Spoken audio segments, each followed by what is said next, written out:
Salam itu Allah langsung memberikan kepada Nabi Muhammad tanpa perantara malaikat Jibril.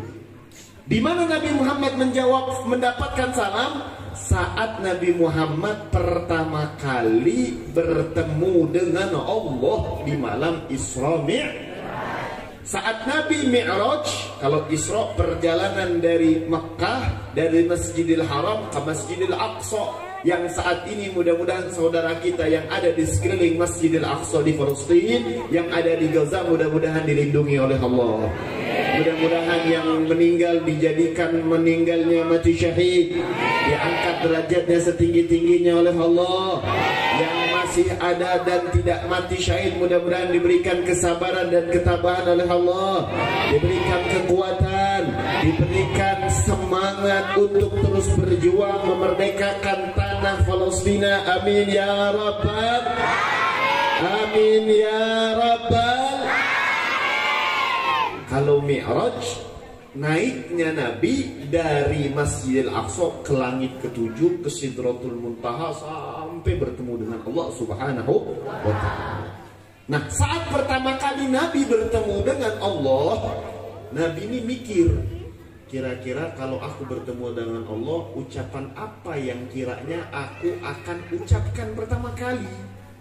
Nabi Muhammad gak tahu harus ngomong apa. Tapi yang Nabi pelajari di Jazirah Arab atau di kota Makkah, ucapan yang paling baik kalau bertemu dengan tamu yang terhormat, kalau bertemu dengan orang yang terhormat, kalau ingin memberikan tutur kata yang baik saat pertama kali perjumpaan dengan orang yang terhormat, maka ucapannya adalah at-tahiyatul mubarakatus salawatut thayyibat. Thayyibat, titik. Itu yang Nabi tahu. Makanya itu yang Nabi pertama kali ucapkan kepada Allah. Ditambahin ujungnya lillah at-tahiyatul mubarakatus salawatut thayyibatut lillah. Sampai di situ. Nah, ketika Nabi bilang ucapan itu, sama Allah diajarin, wahai Muhammad, ada ucapan yang lebih baik daripada ucapan itu. Ada ucapan yang lebih bagus dan lebih terhormat, juga saling memberikan manfaat. Apa ucapan itu ya Rabb? Assalamu alaika ayyuhan nabi wa rahmatullahi.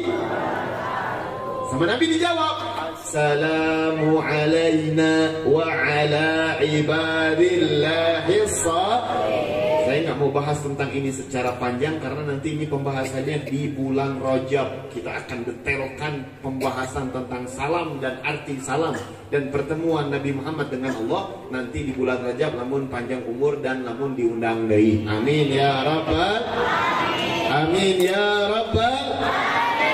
Tapi poinnya, salam itu ajaran Allah langsung kepada Nabi Muhammad. Jadi jangan percaya kalau ada orang bilang itu adat orang Arab. Ini salah fatal. Orang Arab gak punya adat salam.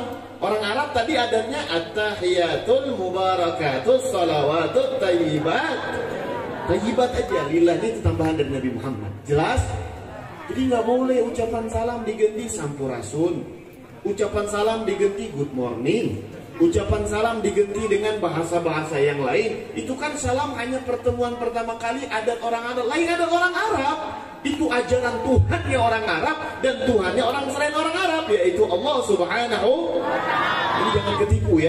Jangan ketipu sama orang yang gak ngerti agama, yang mengatakan salam itu ajaran orang lain. Adat orang Arab jeung ajaran Islam beda. Memang orang Arab banyaknya menganut agama Islam, tapi negeri Arab tidak selalu menjadi patokan kita di dalam menjalankan agama Allah Subhanahu wa ta'ala. Karena Nabi Muhammad diturunkan oleh Allah rahmatan lil lain untuk orang Arab doang, tapi rahmatan lil bagi alam semesta. Dan Nabi Muhammad bilang, ini penting, ini penting, ya, penting. Hoyong masuk surga? Habib tuh kudu ditanya, dan sadaya lagi hoyongnya, nu hoyong mah seueur, tapi saha nu berusaha, saha nu istiqomah, saha nu bener-bener bisa terus menghabiskan waktunya mencari surga. Mau masuk surga itu sulit. Mau masuk surga itu pengorbanannya besar. Tapi Nabi ngasih kita satu cara. Kata Nabi, kalau kalian amalkan satu cara ini, maka kalian akan diberikan rasa oleh Allah bisa saling mencintai satu sama lain. Ketika di dalam hati kalian tumbuh rasa cinta satu sama lain karena Allah, maka di situ peluangnya sangat besar kalian akan sampai kepada surga Allah Subhanahu wa Ta'ala. Apa yang membuat kita saling mencintai? Kayak sekarang nih, sebagian warga kan sama Habib pertama kali ketemu. Saya juga pertama kali ketemu sama warga. Nah, bagaimana pertemuan ini bisa membuat kita saling mencintai karena Allah? Mencintai karena Allah? Aman ya, kalau tepoho ditinggalkan ke tukang. Saling mencintai karena Allah. Kenapa kita harus mencintai karena Allah? Karena Allah bilang dalam Al-Quran, jikalau yang namanya cinta dan persahabatan yang bukan karena Allah, semuanya akan jadi musuh nanti di hari kiamat. Lah kita ini kebanyakan, maaf ya, maaf nih, tong kasinggungan. Sebab biasanya lamun ngadangu kenceramah Habib kasinggung, biasanya pulang pupus maut. Serius. Mautnya lain karena kesinggung, tapi ajal. Gak pernah ada istilah mati karena kesinggung. Mati mah karena kebenaran aja, pas kesinggung maut gitu. Tapi yang saya ingin katakan, kulit. Kalau luka dikasih betadin sok perih kan, persis siga hati orang. Lamun ngadangu kenceramah sok rasa Habib sigana nyinggung orang nih, lain nyinggung memang bener nih, nah hati ayah penyakit. Alhamdulillah diingetin, alhamdulillah diobat. Nah ini maaf nih, saya mau bilang nih, banyak di antara kita sampai detik ini itu saling mencintainya bukan karena Allah. Kita ini mencintainya karena nafsu, kata tukang kadroh. Orang kadroh ini jangan disepelekan mereka. Mereka dari tadi yang menghidupkan acara ini. Maka saya sarankan bu ibu, bapak-bapak, lamun masih ada anak gadis dilamar oleh anak kadroh, tong ditolak. Tong ditolak, tinggal disunyum mesej. Marahnya sih, Masya Allah. Sallu ala Nabi Muhammad. Karena anak hadroh ini luar biasa. Mereka, ibu kalau anaknya diserahkan sama anak hadroh, luar biasa, insya Allah akan terjaga. Sebab nu macam-macam ke anak ibu, bawang-bawang seetik, ngoda-goda anak ibu, ngeheri anak ibu, langsung digampol, rumpat. Tinggal liwet tangannya kepel, tiap hari main hadroh, gede tangannya. Ya, main hadroh lagi semangat. Ya Nabi, salam alaika. Tutup, cipatat, ciledug. Hadroh. Nah, hadroh ini ada kajian khususnya nanti. Kita bahas nanti lagi. Banyak sebenarnya ilmu yang mau dibahas nih, tapi kita lewatin. Kata anak hadroh tadi, kita ini kadang mencintai karena cinta karena nafsu kandas. Akan datang masanya selesai dan akan jadi musuh nanti di hari kiamat. Dan banyak di antara kita ini cintanya karena jabatan kadang. Di dunia ini kadang cintanya karena bisnis. Orang ke bisnis yang anjena, orang cinta. Karena jabatan saya cinta. Karena sepabrik, sapengusaha, sapegawaian, sakelas, saalumnian, cintanya masih karena faktor duniawiya. Kenapa kamu cinta? Kenapa kamu sayang? Ada tetangga orang, satatanggaan. Cintanya ke satatangga. Tapi kalau cinta karena Allah, ini nggak bakal pernah putus, abadi. Dan ada tanda-tanda. Orang yang saling cinta karena Allah tuh ada tanda. Gak bisa sembarangan kita ngaku-ngaku, saya sama saudara saya cintanya karena itu bisa. Ayat tanda dan ciri. Namun ciri cinta orang ke saudara orang karena Allah, ciri yang paling besar cinta kepada saudara karena Allah. Di belakang saudara kita gak pernah luput mendoakan mereka. Lidah kita selalu menyebut namanya di dalam setiap doa-doa kita. Nah buktinya cinta karena Allah. Ibu gak pernah ngelupain doa tetangga ibu, selalu didoain tetangga. Si tetangga itu berarti cintana karena Allah. Itu tanda yang pertama. Tanda yang kedua, dia tidak akan berani menggunjing, membicarakan saudaranya itu di belakang dia. Itu tanda cinta karena Allah.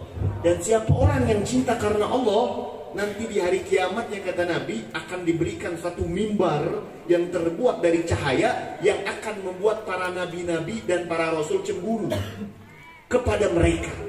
Dan mereka berkata kepada Allah, ya Allah, manhum, siapa mereka? Kata Allah, innahum laisul anbiya wala rasul. Mereka itu lain anbiya, lain rasul. Lalu siapa? Mereka adalah orang yang ketika di dunia duduk di dalam suatu majelis, saling duduk karena cinta kepadaku. al-mutahabbina fiyya wal mutajallisina fiyya. Mereka itu datang duduk dalam majlis karena cinta kepadaku, dan mereka ketika di dunia saling mencintai karenaku. Pahalanya gede bu, dia semua menang mimbar. Artinya bu, kalau sudah megang mimbar nih, ini kayak Habib nih sekarang dikasih meja, secara bahasa meja, tapi secara kita kalau lagi dalam ilmu ilmu berbicara komunikasi, ini namanya mimbar. Artinya kalau saya punya mimbar, saya punya kuasa. Artinya maksudnya orang yang di sana nanti dikasih mimbar terbuat dari tanah, dia punya kuasa, dia mau ngapain aja dalam surga bebas. Mau surganya nanti sekompleks sama Nabi, mau surganya nanti dia kompleks sama Rasul, bebas milih surga Nabi. Hebat gak orang yang dapat mimbar tadi? Hebat gak? Hebat. Tapi orang ada yang cinta karena Allah hese. Hese kan? Susah gak cinta karena Allah? Susah. Karena kita sekarang sadar hadiahnya bukan kipas angin, tapi surga. Tapi Nabi kasih sayang. Nabi punya cinta besar, makanya Nabi mau ajarin nih. Kata Nabi, maukah aku ajarkan satu amalan yang kalau kalian amalkan, kalian akan memiliki rasa cinta karena Allah. Nah sekarang saya sampaikan sama semua ibu-ibu dan bapak-bapak, mau gak amalan itu? Jangan cuma mau, diamalkan. Insya Allah. Dan punya tekad pengen mengamalkan amalan ini. Jadi jangan cuma kita hidup ini cari amalan yang cuma mendatangkan rezeki. Lamun ayat bab amalan lunasin hutang, kabeh hoyo. Amalan tentang cari jodoh, kabeh hoyo. Tapi dalam amalan-amalan begini kadang dilupakan, padahal ini amalan penting. Sebab amalan ini kalau kita benar-benar saling mencintai karena Allah, rezeki kita akan dicukupkan oleh Allah, jodoh kita akan didatangkan oleh Allah, dan keluarga kita akan menjadi keluarga sakinah mawaddah warahmah. Jadi saya mau tanya, kira-kira mau nggak amalan yang memperkuat saling mencintai karena Allah? Mau atau tidak? Kurang semangat, mau atau tidak? Kira-kira siap semuanya mendengar amalan dan siap insya Allah mengamalkan amalan saling mencintai karena Allah? Siap? Siap menyimak? Sallu ala Nabi Muhammad. Apa amalan itu? Apa amalannya? Kata Nabi, afsus salam bainakum. Tebarkan salam, tebarkan keselamatan di antara kalian. Diawali dengan mengucapkan salam dan menjawab salam. Subhanallah. Kalau kita boleh jujur dan sadar, hari ini salam dan ngejawab salam itu hampir sadar nggak sadar hilang di tengah-tengah masyarakat. Sokwe aina tinggalikan. Siapa dari ibu-ibu yang kalau masuk rumah masih ngucapin salam? Tunggu dijawab. Sokwe introspeksi diri. Siapa dari suami ibu-ibu, bapak-bapak masuk rumah ngucapin salam? Dan siapa dari anak-anak kita yang ketika masuk rumah ngucapin salam? Wajar rumah kita jarang merasakan sakinah mawaddah warahmah karena nggak pernah ditebarkan salam. Padahal doa ibu kepada anak itu adalah seperti doa Nabi kepada umat, mustajab, mustajabu. Tapi ternyata jarang sekali orang tua saat masuk rumah mengucapin salam. Padahal itu doa. Karena arti salam apa? Assalamualaikum, keselamatan untukmu dari Allah. Assalamualaikum warahmatullah, dan engkau akan diberikan rahmat. Artinya rumah ibu akan diturunkan rahmat, diturunkan keselamatan, wabarakatuh, dan berkah semua isi rumah. Itu jika pakai amin amalkan. Siap?